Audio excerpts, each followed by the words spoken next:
Rehabilitation के काम से नाराज़ होकर सरकार ने और एडमिनिस्ट्रेशन ने हमारा इंटिमिडेशन शुरू किया। सबसे पहले हमारा FCRA, जिसमें हम इंटरनेशनल सपोर्ट ले सकते थे, वो कैंसिल किया।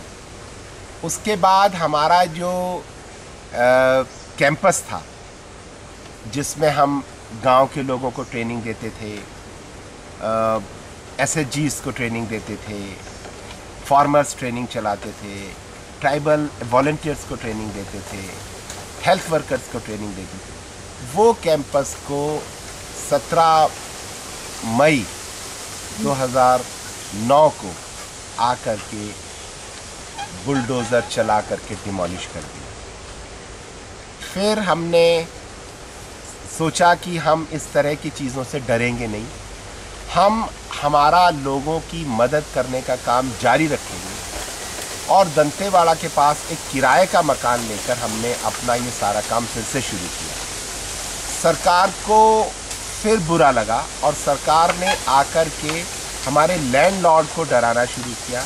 उसके घर रोज़ पुलिस जाकर के उसको डराने लगी। उसने मुझे आकर बताया कि उसको कलेक्टर रोज़ बुलाती है, उसको SDM बुलाते हैं, वो ज़िला पंचायत के एम्प्लॉई हैं हमारे लैंडलॉर्ड, उनको CO ज़िला पंचायत रोज़ बुलाकर डराते हैं कि तुम जल्दी से वनवासी चेतना आश्रम से अपना मकान आज ही खाली कराओ, नहीं तो हम तुम्हें नौकरी से निकाल देंगे। हमने उनसे कहा कि आपने हमारी मुसीबत के वक्त में मदद की थी, इसलिए हम आपको परेशानी में नहीं डालेंगे, हम मकान खाली कर देंगे। सलवा जुड़ुम ने 10 तारीख को 10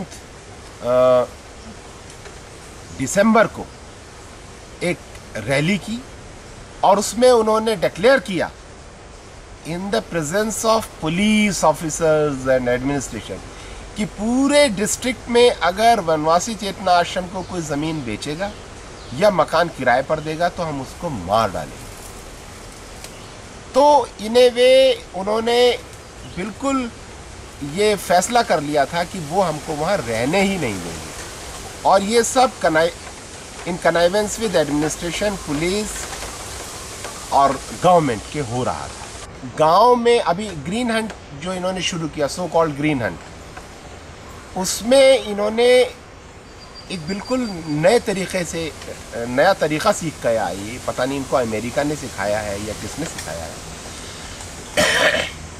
इन्होंने जाकर के गांव में लोगों सिविलियंस पर अटैक करना शुरू किया, और वो भी बहुत ब्रूटल अटैक।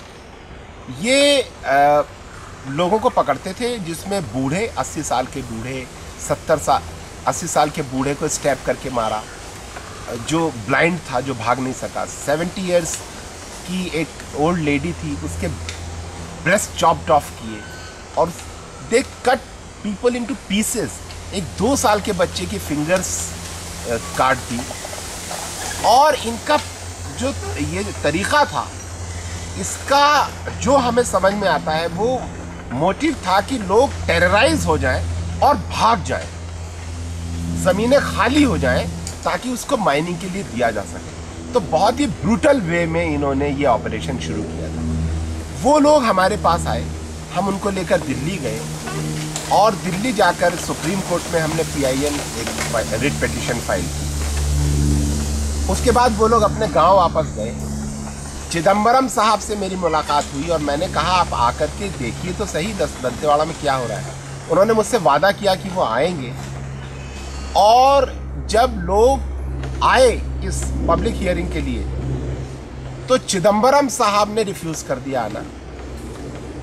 और जब जो लोग अपनी बात कहने आए थे उनको पुलिस ने डिटेन कर लिया। वो लोग आज भी पुलिस इलीगल डिटेंशन में है। पुलिस उनके वेयर अबाउट्स नहीं बता रही है, और उसमें 1.5 साल का वो बच्चा भी है जिसकी फिंगर्स काट दी गई है। ये सरकार 1.5 साल के बच्चे से भी डरती है। तो इस तरह के हालात वहाँ पर है। और अभी इन लोगों ने मीडिया से डरना छोड़ दिया है। 4 लड़कियाँ जिनके साथ रेप किया गया था, 6 लड़कियाँ थीं जिसमें से 4 सामसेट्टी नाम के एक गांव की थी, उनसे जाकर के थंब इम्प्रेशन ले लिए गांव में ज़बरदस्ती गन पॉइंट पर। मैंने जब वो न्यूज़ फ्लैश की तो नेक्स्ट डे पुलिस ने जाकर उन चारों लड़कियों को किडनैप कर लिया और 5 दिन तक भूखा उनको पुलिस स्टेशन दोरनापाल में रखा। एक लड़की को तो साड़ी भी नहीं पहनने दी, ऐसे ही ले गए उठा करके। और ये सारी चीज़ें administration, home minister of India, home secretary of India, chief secretary of Chhattisgarh की जानकारी में हो रही थी, मीडिया की जानकारी में हो रही थी। और मुझे दुख ये है कि कोई भी इसके बारे में आवाज़ नहीं उठा रहा है। ये बहुत निराशाजनक स्थिति थी मेरे लिए। फिर हमने डिसाइड किया कि हम लोगों की हालात जानने के लिए फुट मार्च करेंगे, हम इन गांव में जाएंगे। तो हमारे फुट मार्च को रोकने के लिए सड़कें काट दी गई, सड़क पर पेड़ गिरा दिए गए, सलवा जुड़म के गूंड्स को खड़ा कर दिया गया। सेक्सुअल अब्यूज़ की इन्वेस्टिगेट करने के लिए जो वीमेंस टीम आ रही थी रायपुर से, ऑल इंडिया टीम थी, उसको जगह जगह हैरास करके उसको लास्टली कोंडागांव से फोर्सफुली वापस भेज दिया गया। ये सरकार महिलाओं से डरती है, ये सरकार सेक्सुअल अब्यूजेस की जांच करने, इन्वेस्टिगेशन से डरती है, ये उसमें इन्वॉल्व है। और हम फुट मार्च करके लोगों से मिलना चाहते थे, वो रोक दिया गया। यानी इस देश में, छत्तीसगढ़ में आप पैदल नहीं चल सकते। Foot march means what? You want to walk. ये सरकार वॉक नहीं करने देगी आपको। इसको ये डेमोक्रेसी कहते हैं। हमने कहा कि ठीक है हम सत्याग्रह करेंगे, तो लिख कर दिया आप उसमें लिखा हुआ है आप शांतिपूर्ण सत्याग्रह नहीं कर सकते। तो आप फुट मार्च नहीं करने देंगे, आप शांतिपूर्ण सत्याग्रह नहीं करने देंगे आप। मैंने फिर व्यक्तिगत उपवास किया, तो मुझ पर एक लेडी के एब्डक्शन का केस फ्रेम करना शुरू किया इन्होंने। तो लास्टली मैंने सोचा कि जहाँ से ये सारी लड़ाई लड़ी जा रही है, ये लड़ाई बहुत ऊंचे से लड़ी जा रही है, तो वहीं पर चल कर के हम इस लड़ाई का जवाब देंगे। इसलिए मैं बाहर आया हूँ। और बाहर आकर के अब जो देश के नौजवान हैं उनको साथ लेंगे, उनको समझाएंगे कि बस्तर में क्या हो रहा है और क्यों हो रहा है, और इसका नतीजा क्या होगा। इसका नतीजा सिर्फ बस्तर में नहीं होगा, इसका नतीजा पूरे देश में होगा। और ये सिर्फ बस्तर में ही नहीं हो रहा है, ये सारे देश में हो रहा है। आप SEZ के नाम पर रियल एस्टेट स्कैम चला रहे हैं। आप गरीबों की, गांव के लोगों की हजारों एकड़ जमीनों को पूंजीपतियों को दे रहे हैं मुनाफाखोरी के लिए।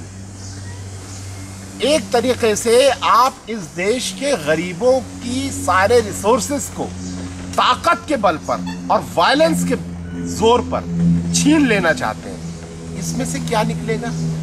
इसमें से कंपैशन निकलेगा क्या? नॉन वायलेंस निकलेगा क्या? स्टेबिलिटी निकलेगी क्या? इसमें से वायलेंस निकलेगा, इनस्टेबिलिटी निकलेगी, इसमें से देश का बहुत बड़ा डिवेस्टेशन निकलेगा। हम उस डिवेस्टेशन को अवॉइड करना चाहते हैं। इसलिए हम एक नया कैंपेन कहें आप उसको, एक नया सोच नौजवानों के बीच में शेयर करना चाहते हैं। हम उनसे बात करना चाहते हैं कि इसके बारे में जानिए, बात कीजिए, चलिए मिलकर कुछ करें, इस देश को बचाएं, इस दुनिया को बचाएं। वो अब हम करने के लिए कोशिश कर रहे हैं। इसके लिए मैं बाहर निकला हूं ताकि सबसे बात कर सकूं।